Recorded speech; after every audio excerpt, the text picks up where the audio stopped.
Okay, so hi, welcome to my channel. If you are new here, my name is Elena and I used to create content for being a flight attendant, and now we're switching it up and we're going to booktube. So if you're not new here and it's been, like 3 years since I've filmed a video, welcome back. I'm glad to have you and I hope you stay for the book journey here. But I'm going to do the 10 before the end. So I went through my bookshelf behind me to specifically pick books from my own shelves because of the fact that I need to be on a book buying ban, and I've spent so much money since creating my Bookstagram. But we don't need to talk about that. Okay. So let's get into it. So 10 books before the end. This is in no particular order of like what book I'll read first, whatever. So the first book that I have on the top of this shelf or shelf stack is gonna be Alice's Adventures in Wonderland and Through the Looking Glass. And this is my all-time favorite collectible book, even though I've never ever read it. And I got my name off of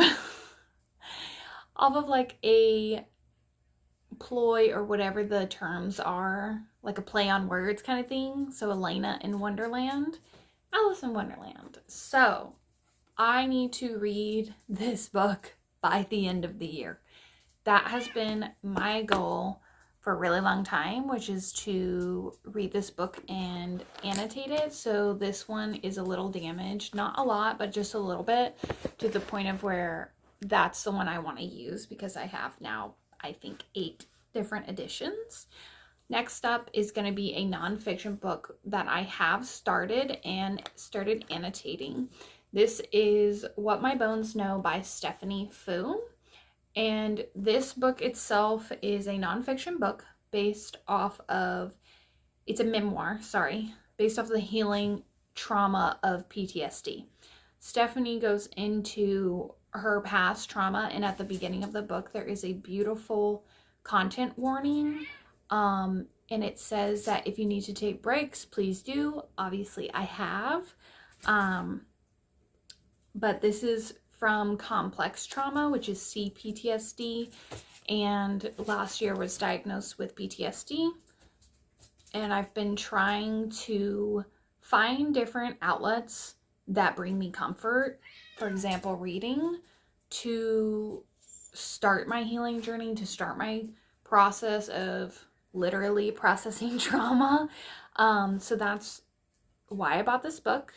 It is very heavy, but it is very knowledgeable in like certain coping mechanisms. So you go through Stephanie's journey as far as learning what she goes through from the beginning of like recognition in going back into her past traumas. So not an easy read, but I definitely want to finish it before the end of the year, just because I feel like it's something that I can relate to, but also learn from, which is something really big to me. The next book on my list is gonna be called Melmoth by Sarah Perry.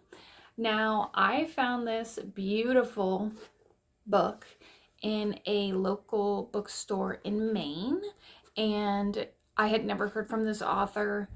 I still have seen nothing in the book community of this author, which I find very surprising. If this was used, it's also wonderful condition.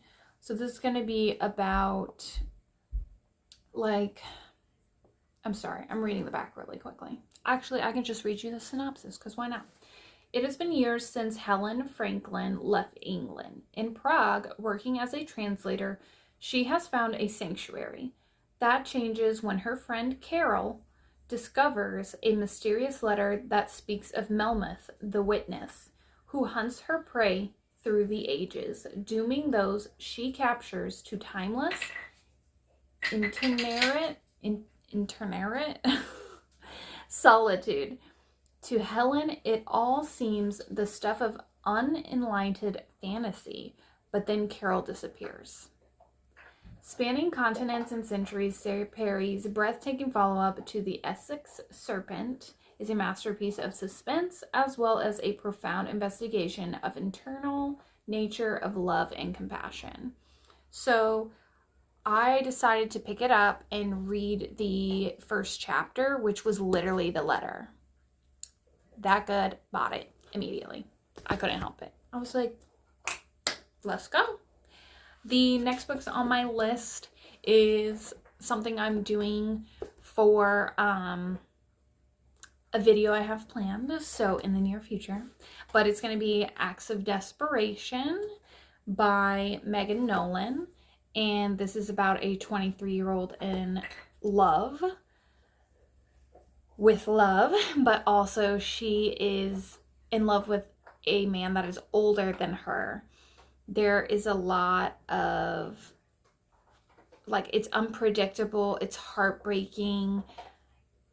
She thinks like it's perfect, but in reality, it's obviously gonna be toxic. So this is like a literary fiction novel that I've seen wonderful reviews on, but one of my best Bookstagram friends, Jean, suggested that I get it immediately and read it. Well, I bought it with her and still haven't read it, so we need to do that as soon as possible. Next up is King of Greed. This is by Anna Huang. I loved King of Wrath. It is one of my favorite romances of the year that I have read so far. I am in love with Dante and Vivian. This follows one of the characters you meet in book 2, King of Pride, and that is Dominic, and his wife, which I can't remember her name, Alessandra, his wife. But obviously by the title, King of Greed, this man is money hungry, and he will do anything and everything to get that money and success, even if it's the cost of losing his wife. So I'm so excited for that one. Up next is one of the horror novels I've been wanting to read that I picked up a little while ago. It is called Sister Maiden Monster by Lucy A. Snyder. I mean, look at this cover. Can we just like talk about the artwork, the cover art, please? Amazing. I have seen a lot of good reviews for this. It is weird. It is like queer. It is horror. It is gore. And you know what? That's all I needed to know to want to read it. Next up we're going to have is Hooked by Emily McIntyre. I bought this book back in March, I believe, as like an early birthday present to me. And still haven't read it. But this will be my second dark romance ever. The first dark romance series that I read was the Mindfuck series, which I absolutely loved. Very heavy on the trigger warnings. Very, very heavy. But it was really, really good as a whole series. So I was told that Hooked is going to be like a good little step into the dark romance genre. This is basically Captain Hook gets Wendy instead of Peter. That's all. Retellings. Love it. What's next? Okay, so this is another book that I was recommended, and it is Ripe. This is by Sarah Rose Etter. She wrote another book called The Book of X. I haven't read it. Didn't know about it. Carmen Maria Machado did blurb this book A Knife to the Heart, but also this cover is stunning. Literally stunning. I love pomegranates. And that's honestly, this was a straight cover buy, and then my friend told me I needed to read it, so I was happy that was good enough. Next up, we do have the sequel in the Crowns of Naxia series. This is The Ashes and the Star-Cursed King by, The Nightborn Duet, my bad, by Carissa Broadbent. I read the first book in this series, The Serpent and Wings of Night, and absolutely was obsessed. Like, it is still up here, and it's been 2.5 months since I read that book. I need to hurry up and pick this up. Mind you, I might read it on my Kindle because this is a big chunker and it's very heavy, but I had to get the physical copy because I have the first one physically, and these covers are going out of print because Carissa Broadbent got picked up for traditional publishing. So the last and 10th book that I have, and this is mainly because I'm trying to do the ABC reading challenge, which is you find a book starting with the letter of each letter in the alphabet, and that is going to be Zodiac Academy, Ruthless Fae. This is the sequel in the series, and I am ready for a good for her moment. I want to see Tori get revenge. I want to see the twins. Like, I need to know what happens. I need to know about this whole, like, the heirs or whatever. I just need to know. And this is, like, so fun if you like, sorry, my puppy is crying, Harry Potter or other type of books like that, magic-based system, school-based system, kind of like Dark Academia, but like not, if that makes sense. It's more magic-based, and this is obviously like based on zodiacs, elements, water, fire, earth, air. This will be your vibe. Read the first book. I can't tell you much about this one because it'll spoil stuff from the first book. But that is all I have for today on our video.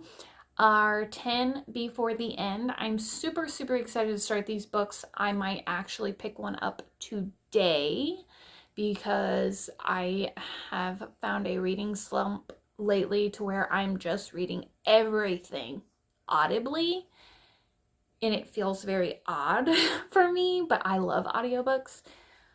But I'm super happy and grateful you all were here. Thank you so much, and I hope to see you on the next video. Bye.